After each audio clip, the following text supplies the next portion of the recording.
Pasca putusnya Jalan Akses Nasional Aceh Tengah Gayo Lues di kawasan Telegesari Jagong, Jegat Aceh Tengah, akibat curah hujan tinggi yang mengakibatkan longsor, pemerintah akan membangun jembatan untuk sementara waktu.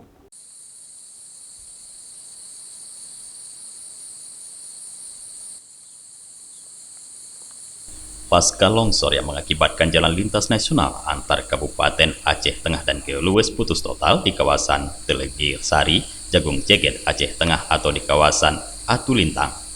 Untuk antisipasi hal ini memudahkan kembali akses warga, pemerintah akan membangun jembatan Bili untuk sementara waktu demi memudahkan akses bagi warga untuk transportasi ekonomi. Kabid Kedaruratan Badan Penanggulangan Bencana Daerah BPBD Aceh Tengah Iwan Ilham Abadi menyampaikan bahwa pihaknya telah melakukan koordinasi dengan pihak Balai Nasional bahwa untuk sementara akan dibangun jembatan darurat demi memudahkan akses warga. Ia juga mengatakan bahwa akibat putus akses jalan ini, maka jarak tempuh bagi warga Isak lebih jauh dari biasanya, bahkan hingga 3 kali lipat. Terus koordinasi dengan pihak provinsi. Tadi kita sempat komunikasi kemungkinan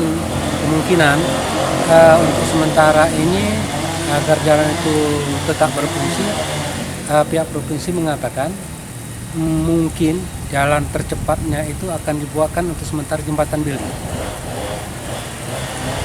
Berarti menunggu perbaikan tetap dikerjakan.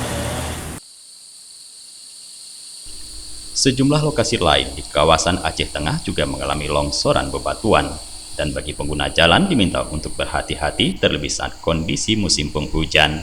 Dari Aceh Tengah, Tim Liputan Aceh TV melaporkan.